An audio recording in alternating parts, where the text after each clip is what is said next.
బంగారం ఈ పేరు వినడానికే ఎంతో ఆనందంగా ఉంటుంది. కానీ ప్రస్తుతం బంగారం రేట్లు పెరిగి అల్లాడిపోతున్నారు.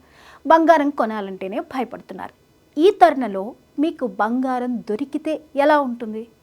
అది 1 గ్రాము లేదా 2 గ్రాములు లేదా 1 కేజీ బంగారం దొరికితే ఎలా ఉంటుంది? ఎగిరి గంతేస్తాం కదా. అలాంటి అదృష్టం ఎంతమందికి దక్కుతుంది? బంగారం దొరకడం అంటే మాటల. ఎప్పుడో రాసి పెట్టుకుని ఉంటేనే బంగారం దొరికే అదృష్టం ఉంటుంది. కానీ ఒక వ్యక్తికి మాత్రం అదృష్టం తలుపు తట్టింది. రాత్రికి రాత్రే ధనవంతుడయ్యే ఒక అద్భుతమైన అవకాశం వచ్చింది. వచ్చినట్టే వచ్చింది. ఇంతకీ ఆ అదృష్టం వరించిందో లేదో ఇప్పుడు చూద్దాం. ఫ్రాన్స్లో ఒక రైతు యథావిధిగా తన వ్యవసాయ పనులు చేసుకుంటూ ఉండేవాడు. ఒకరోజు అలాగే తను రెగ్యులర్గా పొలానికి వెళ్ళినట్టే ఆ పొలానికి వెళ్ళి చూసుకుంటున్నాడు. అతనికి పక్కనే ఒక వాగు ఉంది. ఆ పొలానికి పక్కనే ఒక వాగు ప్రవహిస్తూ ఉంది. అయితే ఆ వాగులో ఒక మెరుపు కనిపించింది అతనికి. మెరుపు కనిపించేసరికి ఏంటా ఆ మెరుపు అని అనుకున్నాడు. సరే అని దగ్గరికి వెళ్ళి చూశాడు. ఆ మెరుపుని చూసి ఒకంత ఆశ్చర్యం కలిగింది. సరే ఏంటా అని చెప్పి మెరుస్తున్న దాన్ని పట్టుకుని చూశాడు. అంతే, దిమ్మ తిరిగి మైండ్ బ్లాక్ అయింది. ఏం చెయ్యాలో కూడా అర్థం కాలేదు. అక్కడ కనిపించిన దృశ్యాన్ని చూసి ఆ వాగులో ఉన్నది బంగారం గడ్డలు గడ్డలు గడ్డలుగా బంగారం ఉంది. కళ్ళ ఎదుట గడ్డలు గడ్డలుగా బంగారం కనిపిస్తే ఏమైపోతారు చెప్పండి? గుండె పట్టుకున్నంత పని అయింది. రైతు ఆశ్చర్యానికి లోనయ్యాడు. ఇంతటితో తన పంట పండింది అనుకున్నాడు. పాపం, అదృష్టం వచ్చినట్టే వచ్చింది. కానీ మరి ఆ బంగారాన్ని సొంతం చేసుకోగలిగాడా? ఆ అవకాశం అతనికి దక్కిందా? ఈ వార్త దావానంలా మొత్తం అంతా వ్యాపించింది. అతని పొలంలో బంగారం ఉంది అన్న విషయం మొత్తం వ్యాపించేసింది. ఇక ఒక్కసారి ఒక వార్త స్ప్రెడ్ అయితే ఎట్లా ఉంటుంది? అది బంగారం దొరికితే, మన ఇంట్లోనో పొలంలోనో బంగారం ఉంది అంటే, బంగారం గనులు ఉన్నాయి అంటే ఎలా ఉంటుంది? దాని గురించి ఒక పెద్ద చర్చ, వాడి అదృష్టం మీద ఒక చర్చ జరుగుతూనే ఉంటుంది. ఇక అలాగ ఒక గ్రామంలో నివసించే వ్యక్తికి అతని పొలంలో 1 కాదు 2 కాదు, గ్రామో అరగ్రామో కాదు, కోట్ల విలువ చేసే బంగారం, అది స్వచ్ఛమైన బంగారం, అది తన పొలంలో దొరికితే అంతకు మించి అదృష్టం ఉంటుందా? రాత్రికి రాత్రే కోటీశ్వరుడు అయిపోవడం అంటే ఇదే కదా.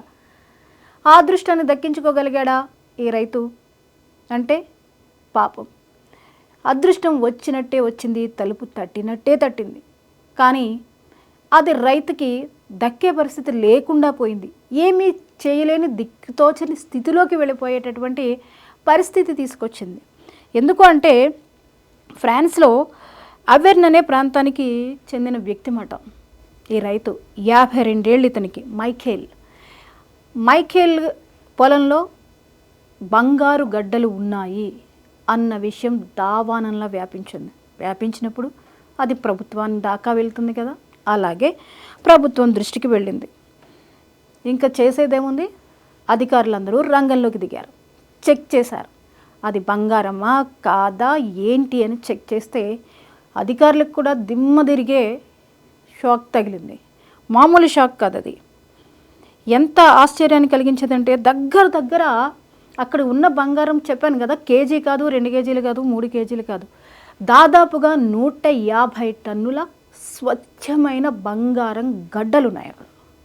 150 టన్నులు అంటే దాన్ని బట్టి మీరు అంచనా వేసుకోవచ్చు. 35,000 కోట్లకి అధిపతి అయ్యేటటువంటి ఒక అదృష్టం అలా వచ్చినట్టే వచ్చింది.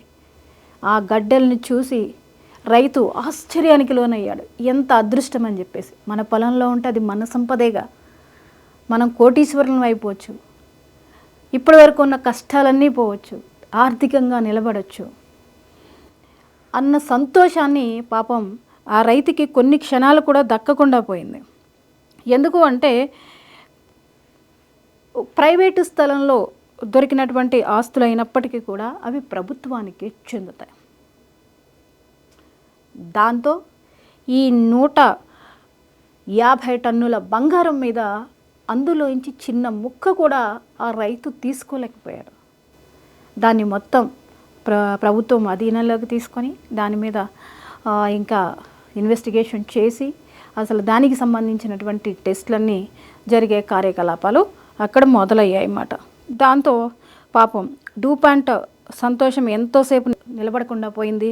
ఎందుకంటే ఈ ఫ్రాన్స్ సహజ వనరుల చట్టం ఏదైతే ఉందో దాని ప్రకారం దాని మీద ఎటువంటి పనులు చేయడానికి వీల్లేదు. అక్కడ తదుపరి ఉత్తర్వులు వచ్చే వరకు కూడా అక్కడ ఎటువంటి పనులు చేపట్టడానికి, రైతు పొలానికి వెళ్ళి ఆయన పొలం పనులు చేసుకోవడానికి కానీ ఇంకా ఆ పరిసర ప్రాంతం మీద ప్రభుత్వం నుంచి ఉత్తర్వులు రావాలి. ఉత్తర్వులు వచ్చే వరకు కూడా దాని మీద ఎటువంటి హక్కు కానీ అక్కడ ఎటువంటి పనులు చేసుకోవడానికి కానీ అతనికి అవకాశం లేకుండా పోయింది. ఎందుకంటే ఇది సహజ వనరుల చట్టం కిందికి వస్తుంది కాబట్టి ఇక వెంటనే నెక్స్ట్ ఉత్తర్వులు వచ్చేదాకా కూడా దాన్ని వెలికి తీసే అవకాశం కూడా లేదు. అక్కడ ఉంది అనేది చూశారు.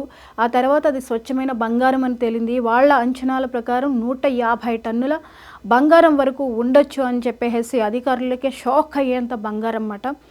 ఆ అదృష్టం పాపం రైతుకి వచ్చినట్టే వచ్చింది, కానీ దక్కరినటువంటి పరిస్థితి అన్నమాట. దీనికి ఎన్నో చట్టపరమైన చిక్కులు కూడా ఉన్నాయి.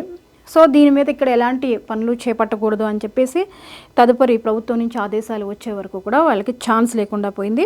ఇక అన్ని పరీక్షలు పూర్తయ్యే వరకు అక్కడ దానికి సంబంధించి అక్కడ ఉన్న బంగారానికి సంబంధించి అన్ని రకాల పరీక్షలు పూర్తయ్యే వరకు ఎటువంటి పనులు చేపట్టొద్దు అని ఆదేశాలు జారీ అయ్యాయి.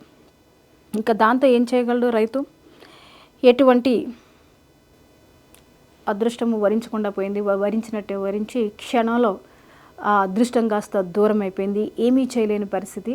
అక్కడ ఉన్న ఆ బంగారాన్ని చూడడం తప్పితే అతనికి ఆ బంగారం మీద హక్కు కూడా వచ్చే అవకాశం లేదు. ఎందుకంటే ఇది సహజ వనరులకు సంబంధించింది. అది ప్రైవేట్ స్థలంలో అయినా మన స్థలంలో ఉన్నప్పటికీ కూడా ఆ సహజ వనరులు అనేవి ప్రభుత్వానికే చెందుతాయి. దాంతో 150 టన్నుల బంగారంలో 1 ఔన్స్ బంగారం కూడా పాపం ఆ రైతుకి దక్కకుండా పోయింది. సో అది పూర్తిగా ప్రభుత్వానికే దక్కే అవకాశం ఉంటుంది. అలా పాపం ఆ రైతుకి ఆనందం, సంపద వచ్చినట్టే వచ్చాయి. చిటికెలో రెప్పమూసి తెరిచేలోపే చేజారిపోయాయి.